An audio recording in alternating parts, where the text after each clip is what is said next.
our biggest challenge is population.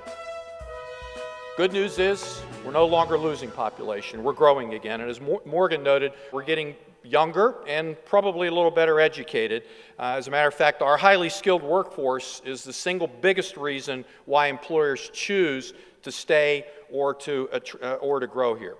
But as we look at our working age population in the region, we can see some real challenges looming in the not too distant future. Simply put, there's not enough younger workers in the pipeline to replace the baby boomers as they retire over the next few years. Take a look at this chart.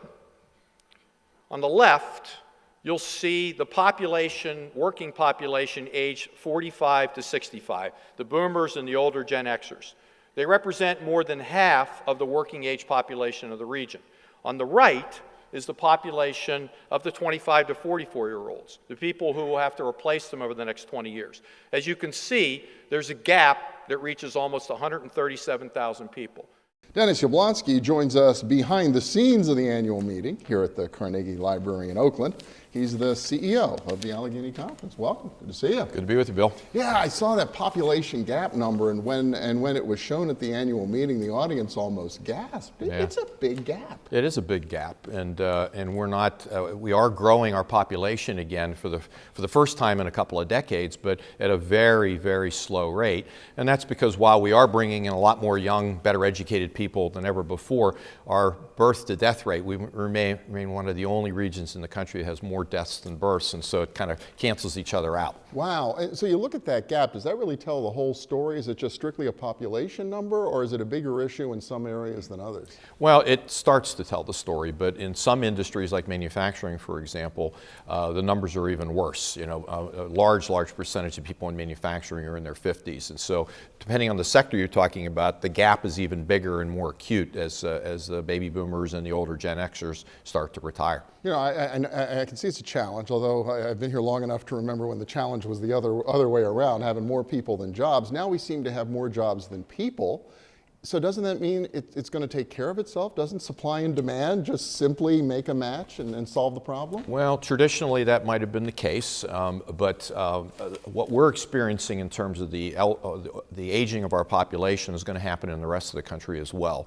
And so what's going to happen, there's going to be intense competition for the very same people. Everyone's going to be wanting to go after the same group of people. So having jobs is essential, but not sufficient. We also have to have other issues taken care of to make sure that we're an attractive place for these people. We have heard, I think Morgan O'Brien said it in the first segment, there are young people moving into the region today. One would assume that those young people will start families. So won't eventually the birth rate sort of overcome the death rate and will begin to grow that way? Well, assuming the numbers change, meaning that the average couple has more than 2 children, yes, it would, but that's not been the trend over the past few years. Matter of fact, the numbers of children that the average couple is tending to go down. So no, that replacement strategy probably is not going to address this problem. We also have got to start addressing the lack of diversity in this region. We're the least diverse place in the country when you look at minorities and immigrants, and America is becoming a minority-majority country. I mean, over half of the births last year in the United States were minorities and immigrants, and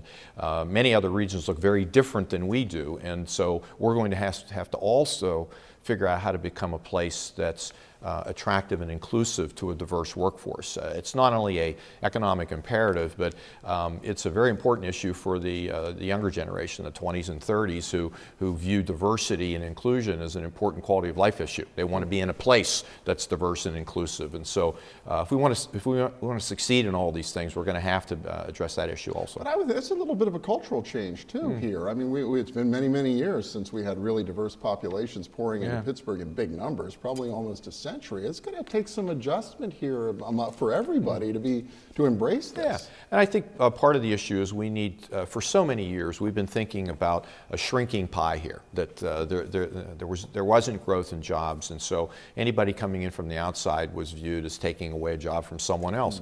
That's no longer the dynamic in this region. The region, we have growth in jobs, we have people retiring that need to be replaced. It's an abundance issue, and so we've got to start thinking about being able to bring all kinds of different people in to solve our needs. You think it's 136, 137,000 gap.